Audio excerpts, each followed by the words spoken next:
And then I heard one of the guys were in here in the studio looking up over my seat in here going, there's no problem in here.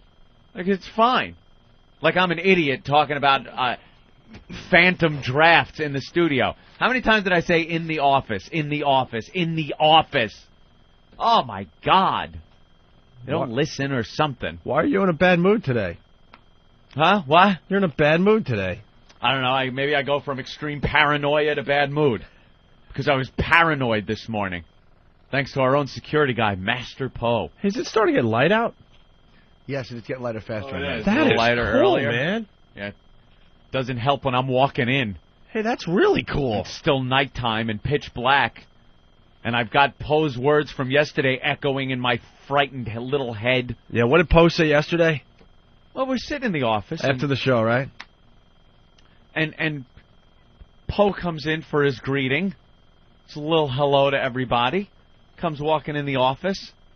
And then he goes, gentlemen, there's a big black guy walking around outside asking people, saying, I want to talk to you. Come here. And then I guess, telling us not to speak to him. Right. Like I would have gone up, yes? Well, hello?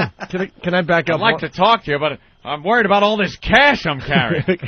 Can I back up 1 second? Yeah. Yeah, we all get in here between 4 and 5 o'clock, depending on, who you are, I guess. Why don't you give the exact minute, Opie, and the location? Why don't you do that? Tell them what I wear and what you wear. And I said between 4 and 5, and then we're all situated in the office getting ready for the show, and then Poe strolls in about, 5:30 maybe? 5:40? Morning, gentlemen. And then goes, morning, gentlemen, and goes around the room and says hi to every single person in the office. And I'm like, now that we're secure in the XM studios, I'm so glad you have arrived. We've made it in. It's like the Green Berets meeting you back at base. Right. That's what amazes me. We were just out in the trenches. He was hired, I guess, to protect us. Yeah. But, the scariest part of our protection is getting into this building, and he gets in the latest. He gets in the latest. Well, no, he did. Yesterday, he informed us of the big black gentleman that was outside asking, coming up and saying, hey, I want to talk to you. I want to talk to you. Meanwhile, Ben starts saying, oh, dude, that's the same MO the guy used when I was mugged. They come up to you and say, I want to talk to you.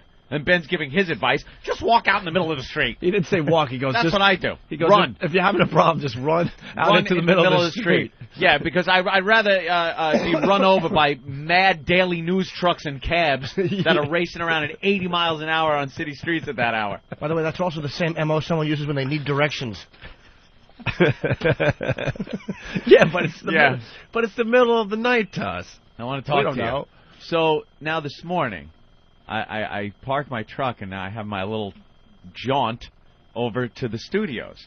And I'm walking, and now Poe's words are echoing in my head. And every big black guy, which there just seems to be, that's all. It's me and big black guys in the morning walking the streets of Manhattan. And I'm so paranoid that I was waiting across the street, and I'm standing on the corner, and this large black gentleman was walking towards me.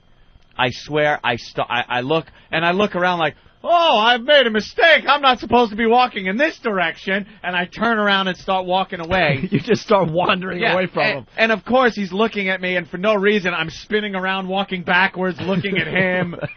Shadows are scaring the shit out of me. Like I'm walking, and I'm looking at my shadow, and I'm noticing there's light behind me. So if someone's behind me, I'd see two shadows. Yeah. And then all of a sudden, I pass another light, which casts a second shadow of myself. I get petrified. I spin around. I'm doing pirouettes down the street. I'm petrified because of what Poe said. You're petrified of being dragged into a doorway. And raped and robbed. And having your little pink anus raped. Oh. Gangster fag is going to come bursting out. I know.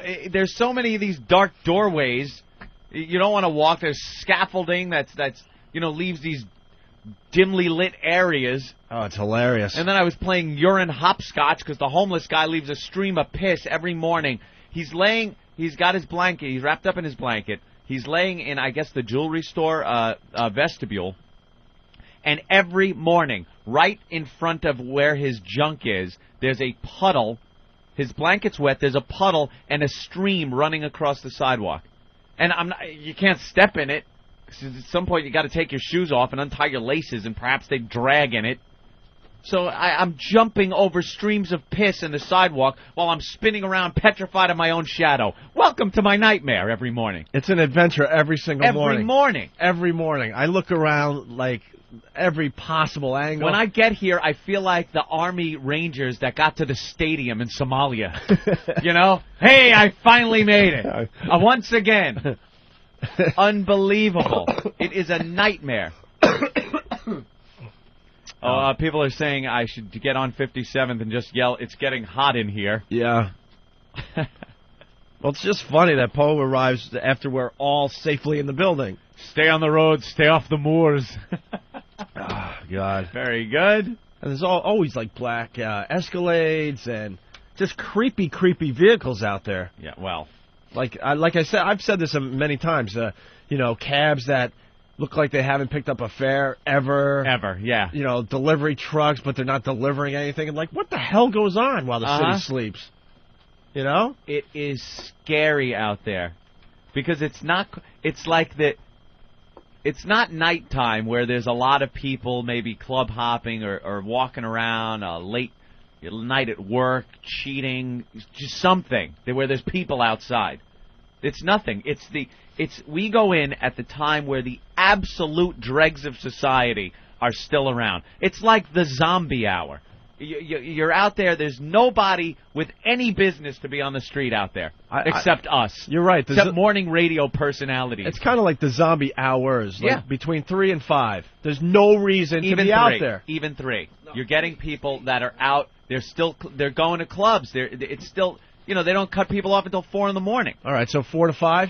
4 to 5 is that hour where it's like, get out of here. Dregs of society. If you're out there, you're up to no good. You're absolutely up to no good, or you're just a scared radio host trying to get to work.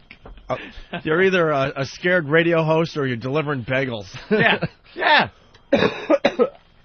Oh, it's just a fright fest out there. Yeah. Halloween.